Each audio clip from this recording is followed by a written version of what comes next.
Tim's kinda dumb, let's help him get smart. It's time to teach Tim stuff. Hey, welcome to Time to Teach Tim Stuff, our first episode. Alright, we're doing it.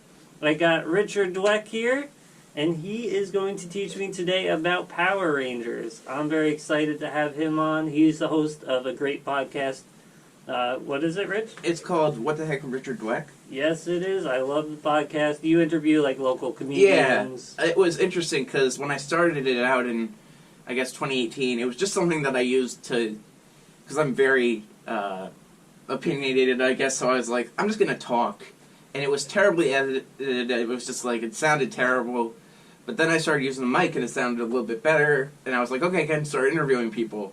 And to me, my whole basis of it is, I know I've met all these, because I've been doing comedy basically for, I guess, 10 years, 11 years, but starting with improv and everything, and then I always wanted to do stand-up. Like, I became a huge fan of stand-up in 2010-ish, and it was just interesting. Yeah. Like, who's like your first guy? My first guy is so, it's just so weird to say that it was Louis C.K. Alright. Because, like, everything that went down, but, like, with him, it was just, I think, to me, was the difference of comedy, like, that I expected.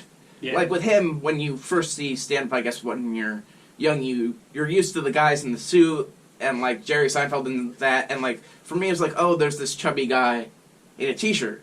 I'm this chubby kid. I can relate to a lot of his stuff that was, like, about sort of struggling socially with people, so I was like, and also I just loved, like, getting into it, and I was in the perfect period because that was when all the podcasts started, and, like, 2010 was huge. So it was just huge, so I always wanted to do stand-up, so I was like, well, all these comedians that I like Pete Holmes and all these people, they started an improv, so I was like, I'll start an improv. Yes. And I had known that there was, like, a local improv group that was run by an old drama teacher of mine, and it was, like, super huge around kids that were a bit older than me, and it was just super popular, so I started doing it, and my thing was, I'm gonna do this for, I don't know, like, not even 6 months, and then try and do stand-up, but there was no, like, way into it. Like, we didn't have stand-up around us until, I guess, 2012-ish, so I didn't get to do it until 2015, when they started having comedians open for us at the Where Music Lives in Asbury. Alright. And we were doing shows there, so I was always on the B team of, there were the A team and the B team of our improv, and to me, I just could never do any voices, I couldn't do characters that much. I could just learn, like, the great thing for me was just being able to bounce off all these people that were amazing at it. Yeah. And to me, I just always wanted to do stand-up, so when I was finally able to do it twice to open, even though I did terribly, I was like, I instantly liked it and was like, okay, I can do this. Yeah. But it just annoyed me that it took me so long to be able to get into it. Yeah. And, like, be able to actually do it. Yeah. But once I did it, like I said, like, my first time, the way I sort of explain it is, I could have fallen off the stage or whatever, and I still would have gotten up, like, 5 seconds later and been like, that's awesome. Like, that's fine. Like, I had such a great time with it. And then what was so cool was just meeting all these amazing people over the years. So I guess, like, comedic-minded just people. Meeting people and being like, you know, and for the basis of doing my podcast and interviewing people, it's just, I've known these people since I was 22, and now I'm 27, which is just crazy to be like, you know, to see different people and how they've grown up and stuff, and the way around them, and new people too, and really like how our community is growing and getting better. So my whole thing is just, I want to give a platform to people who I think are, you know, amazing. Yeah. And one of the reasons I'm so glad to have you on as our first guest is I think you're an amazing interviewer. Oh, thank you. You, like, really know how to keep a conversation going, and, like, also, like, how to dig to, like, the essence of a person. Like, one of my favorite podcasts ever was you with Jordan. Like, I love Jordan. That was such an interesting one, because that was the first one that I was truly worried about. Because Jordan and I, we get along pretty well, but certain things, we just have, like me, I always think, like, early in comedy, I wasn't, and this goes back to, I guess, the Louis C.K. thing of just, like, not being, I'm too hard on myself of how I am socially. Like, the way I explain it is, like, you know how John Mulaney has that joke about how, like, he doesn't do alcohol anymore, so, like, he doesn't have the excuse of, like, oh, sorry, I was so drunk. Yeah. Like, that's the same thing for me. I don't drink. I just, I'll do something or say something and just put my foot in my mouth. And that was a big thing of just, like, what happened early on. Yeah. And I can just, like, I go back and I be like, I look at things, and I like to, like, be easier on myself and think, oh, you're 22, you didn't know, like, how to be. But I just look at certain things and the way I acted and things I said, and it's just, like, I was really worried, and we kind of talked about how it was kind of like an early Marc Maron episode of, like, I didn't think it would get heated at all, because I just felt so bad about the stuff that we had gone through. Yeah. So I was like, I was worried about it on that level. That was the first time I was really worried about an episode of the podcast, because I didn't know if we were going to get into that part of our relationship. Yeah. Because he's such a great guy, he's brilliant, and it's just sort of that mix, I guess, of, like, how you interpret a person and how they interpret you.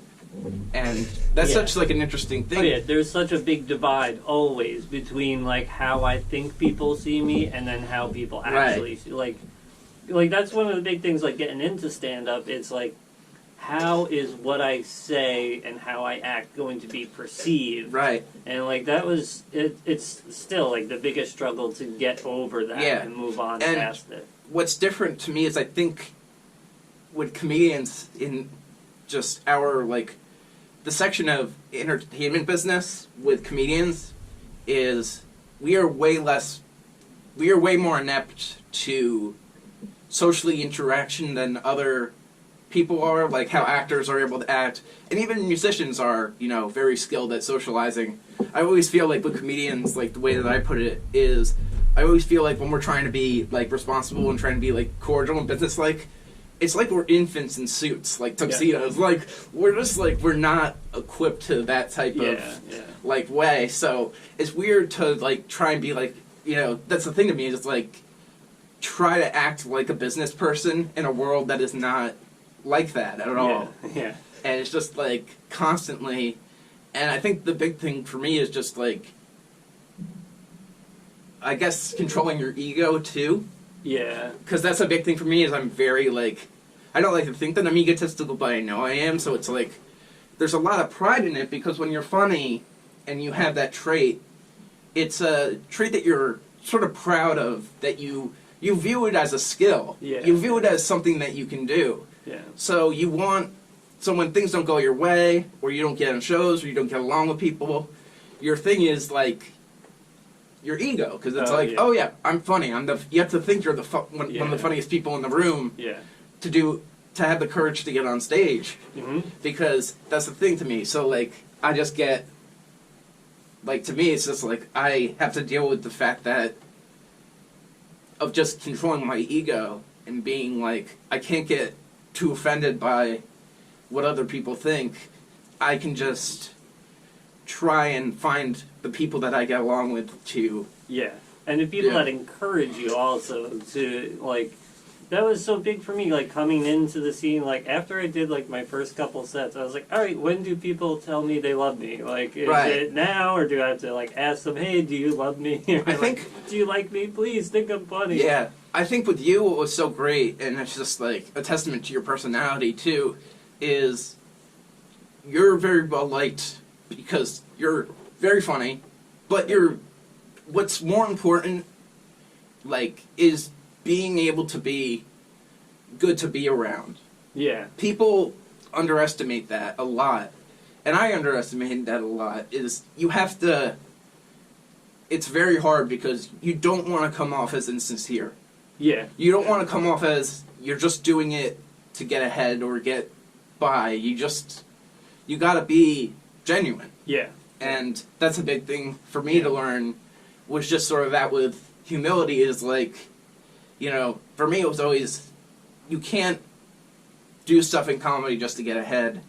Yeah. Like everything you do, like what I learn now is when I tell like newer comedians, the only advice I give them is write as much as you can, you know, perform as much as you can, and find the people that, don't be so concerned of like, okay, I got a network or whatever that means, and just like try and do that. You got to find the people that you get along with the best, the people that you can surround yourself with that aren't toxic and aren't bad, and that's the way you succeed. You don't have to worry about getting on the big shows and with the important people. What you have to do is you have to find real relationships with people and forge real friendships, because that way you'll build whatever foundation you want. Because if you just go through, oh, I want to get, like, this was me early on, it's like, oh, I wanted to get into this group, I want to get into that group, just so that they'll accept me and they'll put me on their shows.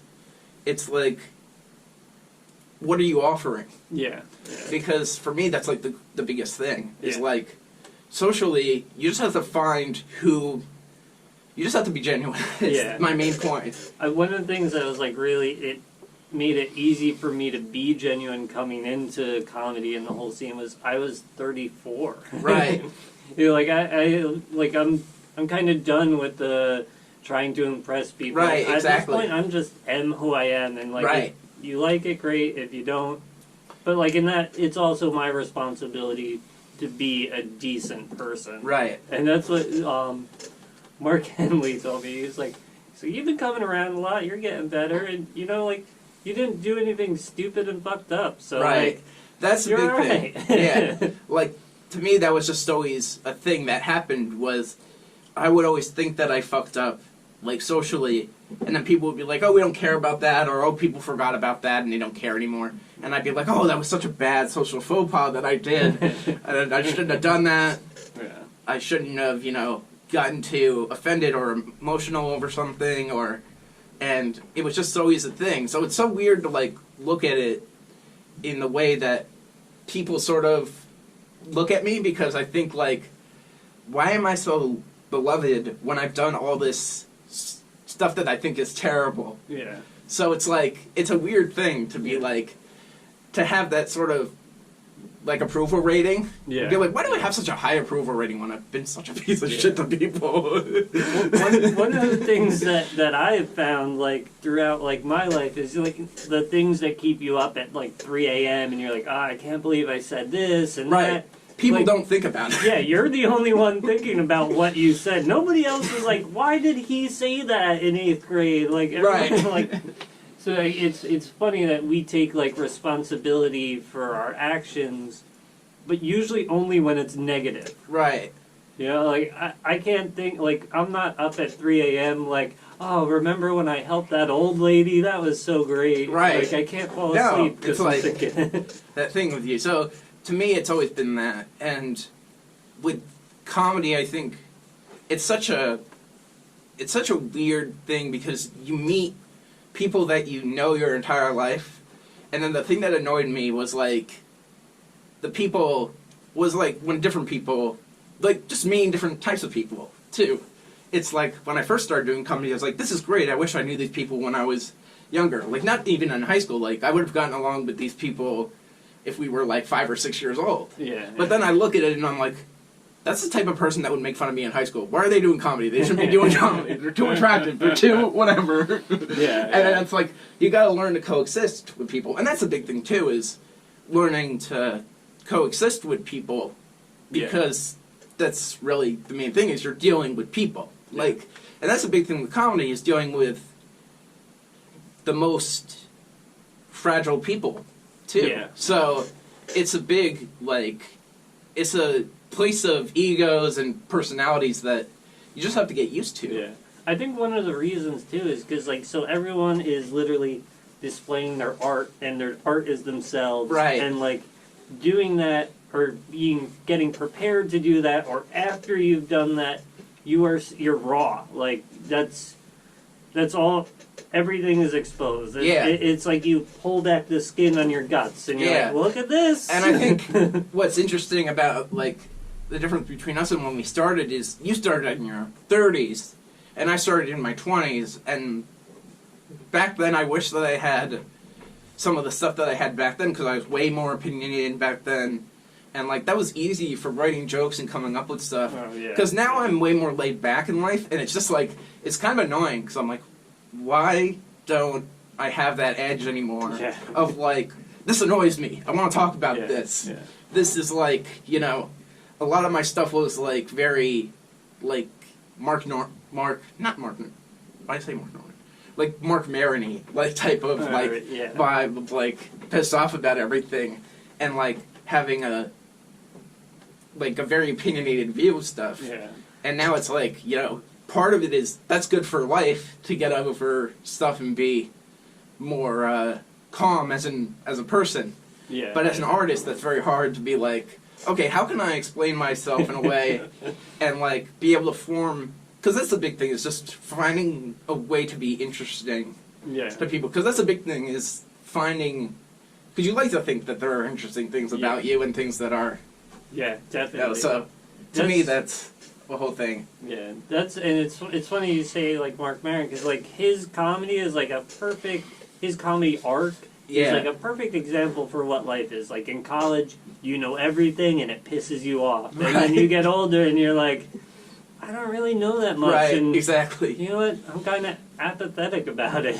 Exactly. So I'm gonna buy a cat. Exactly. So it's very interesting to, like, go through the, like, different things and the different ways that sort of my personality has changed and the way I've, you know, grown up and stuff. So it's interesting. And it's interesting to see different people and how they've been. Like, Jack Steiger. I knew him when he was in his, like, total craziness. Like, he was maybe mid-20s, and, like, he's closer to 30 now, so he's way older and different. But, like, back then it's like knowing someone so different, and it's the same thing with, like, I'm having Joe McAndrew on my podcast, and when I knew him, he was just, like, rising up of, like, going from that next step of, like, okay, I've been doing comedy for, like, he's been doing comedy for, like, 3 years. He's like, okay, I'm gonna go and do this hosting stuff. And then you just see that build, and you see, like, the next projection. And it's so cool to me, especially for what I do with my podcast, is to see people evolve and go from one place to the next. And feel like, okay, it's possible for this to happen. I think that's the big thing with comedy, too, is, like, when you get into it, you're like, when's it going to happen for me? And then you look at everyone else, and to me, it's always, being jealous isn't a bad thing. It's how you express that and how it affects you. Like, I get very jealous of people, but there's no anger towards them or, like, bitterness. It's just the, like, you just wish that you had that. It's not bad to covet something. You just can't hate the person that you're coveting stuff from. It's what you do with the energy that creates. Like, when I see someone, like, kill, like, I'm like, I gotta go home and write. Like, especially if I bomb that night, like, then it's like, I come home and my notebooks are, like, full. I'm throwing Post-it notes on the wall. Like, it can be either motivate you or it can drive you insane. And I think that's pretty good. Like, the one thing that I sort of learned recently about myself was when I did creative writing and writing in general, my biggest problem was I would start a project and I would immediately, like, get rid of it and start a new project. I'd be like, okay, I'm going to write this, like, script for this movie or write this book, and it's like, I'm making another one. I have another idea. I'll get back to that one later. And what I like about it now is, like, that's how it is with jokes. It's like, you write these jokes and you're like, you just have to keep writing new ones. And it's not frowned upon. Because, like, when you're a writer, people frown upon it if it's like, okay, I'm going to work on this book. I'm going to write it a whole year. And then 2 weeks later, be like, I'm working on another book. I'll get back to this. So for me, it's like, I like that, being able to go back and hone jokes and look at them and still be able to write new stuff And that's what I really like about it. But the thing that's hard now with COVID and everything is there's very little shows and places to move on. So for me, it's like, I had sort of a system. It's like if I do a show, I work on all this material for, I don't know, the lead up to that show, whether it's 6 months or 3 weeks, and be like, okay, this is the material I have to hone. Yeah. And have this to, like, is the chunk. This is the chunk that gets on. And then when I get to perform it for people, I get to see what works and what doesn't, and then go back to the drawing board and see what happens. Yeah. But with doing, like, just the same open mic, even though I love the people there and I love everything, it's like, I'm not working towards anything. Yeah. So I feel like I'm not progressing. It's not my fault. It's just the area that we're living in with everything. That's the worst part about right now, is that it's the same people hearing me work the joke. Because you already heard the joke at its worst form. Right. The first time I told it. You told, that's me, all the things I'm not sure if people are gonna, is this funny, is that funny? But I know there's one funny part in it. Right. So then you hear all this, like, 5-minute rant about sexting, and there's like one joke in it. Right. And then the next time I bring up sexting, even though now I've added 4 jokes to it, the crowd's like, oh, this again, this isn't good. Right. And I think that what's so endearing about you is, and it happens with a few people, is there are some people that, like, you see their material over and over again, and you get sick of it, and then there are people like you where I know you want to write new stuff. I encourage you to write new stuff. But your stuff is so solid and it's so great. Yeah. Like when you did you did a few shows. Like I guess the show that you did back when we started having some of them. Oh yeah, the I always Cabaret Q. Yeah, Cabaret Q. Yeah. Like when you did that Shout set out there, to Kelsey and Carl. it was just a great set, and it's just like I like seeing that, and I liked seeing it in the process. Yeah, that's and becoming what it is and seeing it delivered. Yeah, that's what's so weird. Like, cause like, through podcasting you hear about like the craft, right? Yeah, and then like you're like you think you have an idea of what it is, and then to work on like getting the tight set, and it's like, right. Oh, this is way harder than they make it seem. Oh yeah, like this is intense, and it's a struggle to get up. You gotta drive here and then wait for 2 hours, and then originally that's how I saw it, as me just passing time until I could get up and do it. And then I started to pay attention to other people's processes and seeing and then I started to get interested in that. So like there's examples of mics where like I feel bad because I'm a smoker, so I'm like in and out. Right. But like there's mics where you go and like everyone is just waiting on their turn. Right. And it's sometimes it's frustrating. Yeah. But then again, I changed the way I think. I said, if I can get these people to pay attention, right, then I win. Right. So it's almost as if I enjoy when people are kind of disinterested, because then it makes me try harder. It makes you try harder. Yeah. And I think that's a great thing. And I think there's this, like, I wonder if that is common. You did music and stuff. Was that a common thing with people? Like, with other musicians? Would they stay and watch other people, or would they just do their stuff and then dip out and leave or whatever? It really would depend. So, like, I found that because music is so loud, right, and because there's so many pieces of it, right, it touches like a different part of a person. It does, does.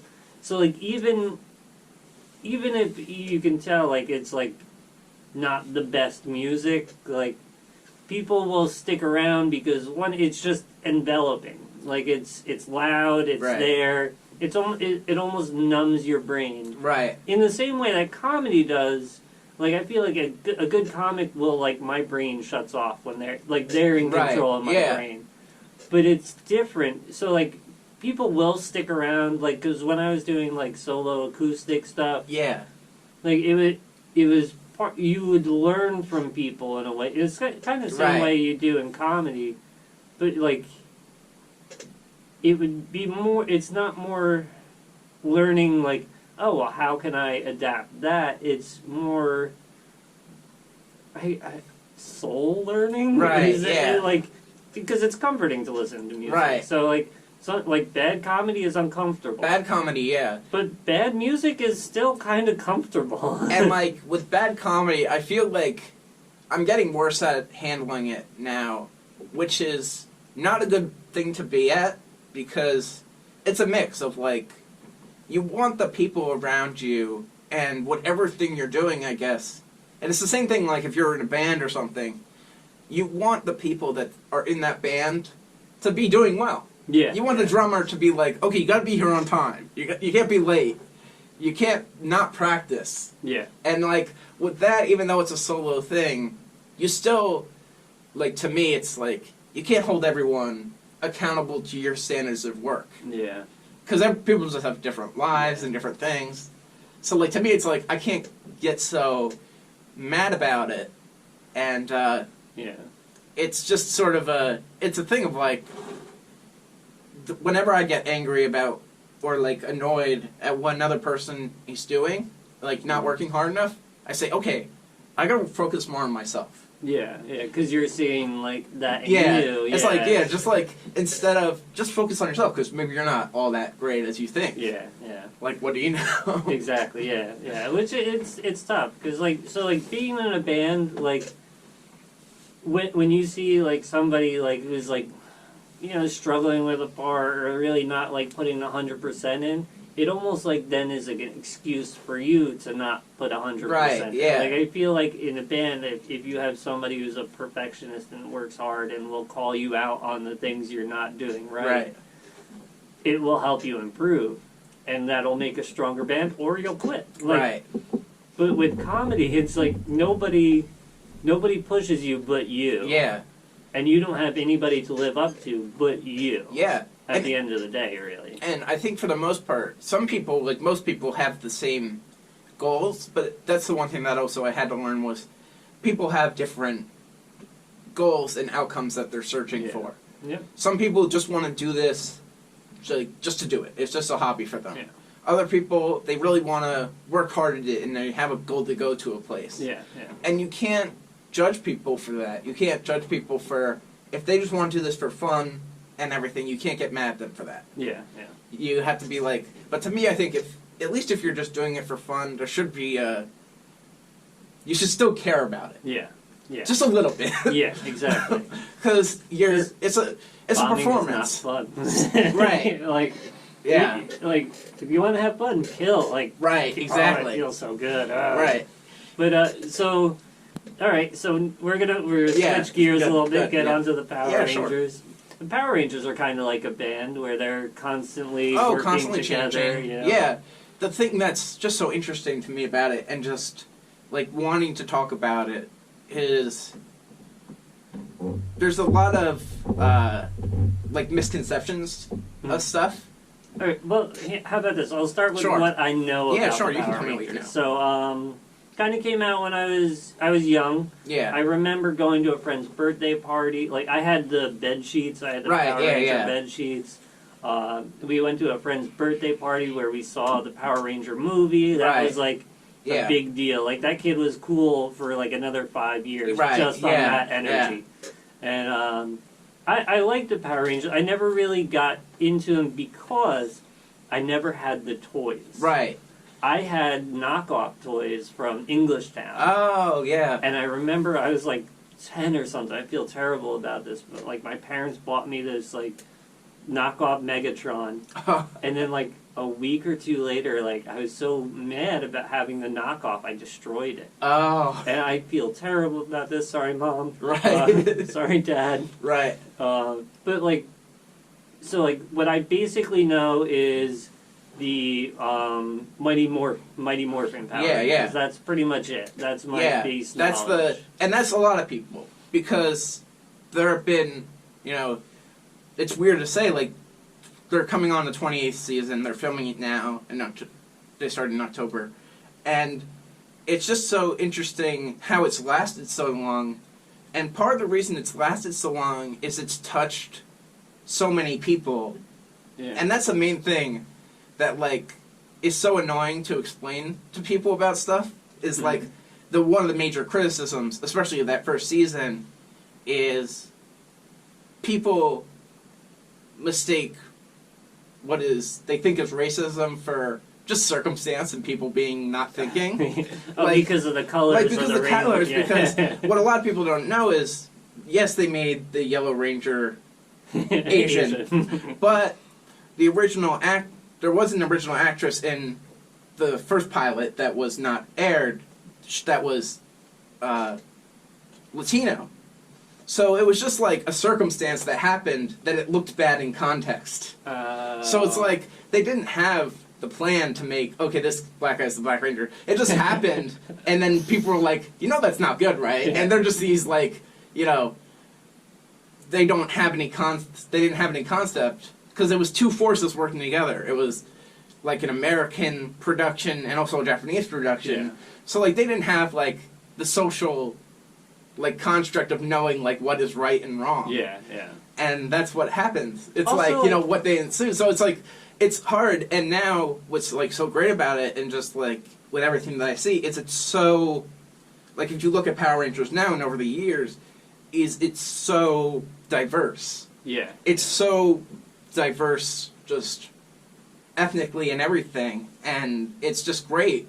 And I wish people were able to see that more. Yeah. Because that's just like, it's sort of become a joke now that people sort of think that. Also, like, it was the 90s. Right. Like, exactly. Duh, like, everyone, like, yellow was going to be Asian in the 90s. Like, that was, black was going to be the black guy. Yeah. It was just, like, that's the thing, but it's just funny when that happens, and it's accidental, and then I think they sort of, when I look at it, it's like, it's good, it's a good thing, but I think what was good about them was they sort of went the other way instead of being like, okay, they're making fun of us for not being diverse.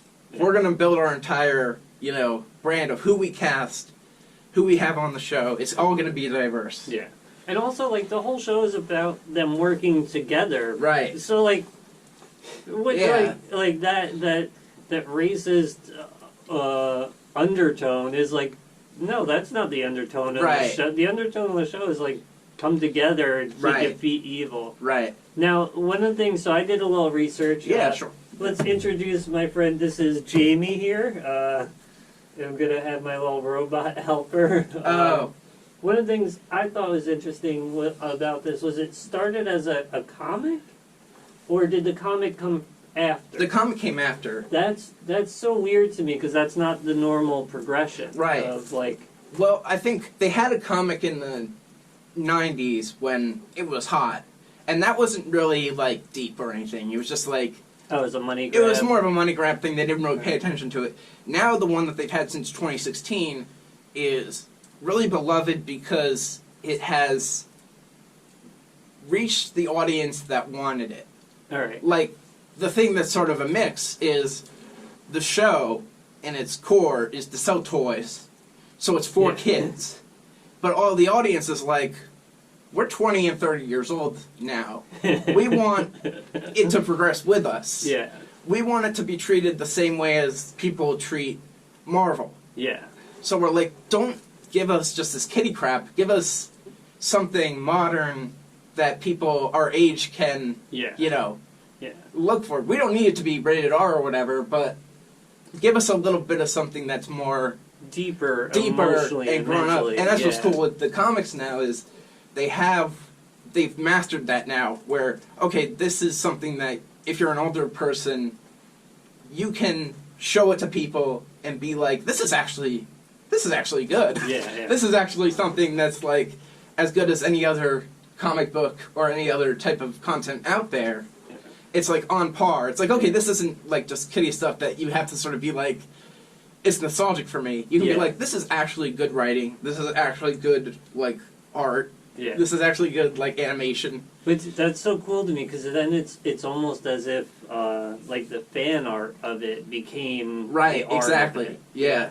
And that's the biggest thing. And the thing that's interesting about it is it started with Japan, I guess, in the 70s. The big thing was, like, they had all the Godzilla stuff and all that, like, that type of stuff. So they wanted to go further with that.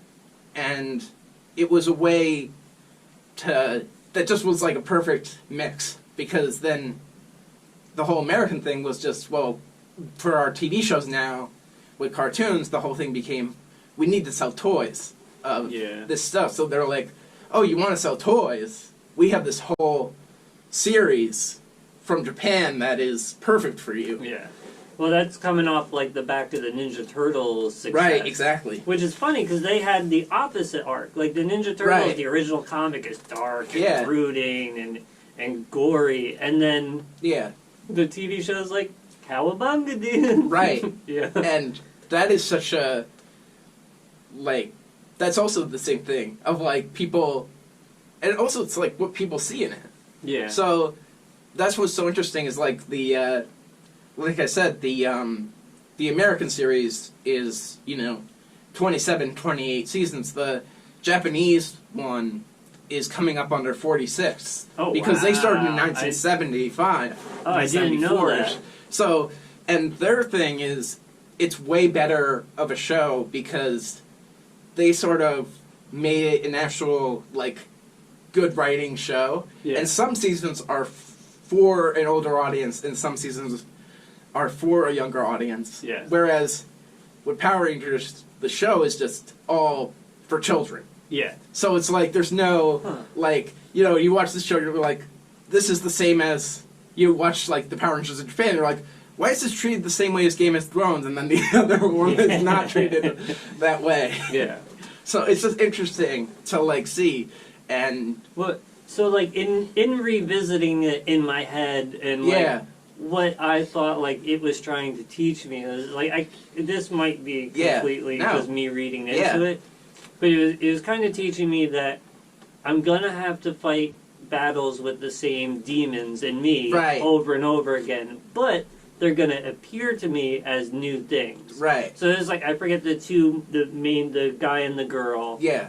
Like those are like the things that you're going to have to deal with throughout your life. They're always going to be there. Yeah. But they'll show up in different ways. And different monsters. Right. And through you and help from other people and also amazing morphs. Right. you can defeat, you can get past these things. It's such a great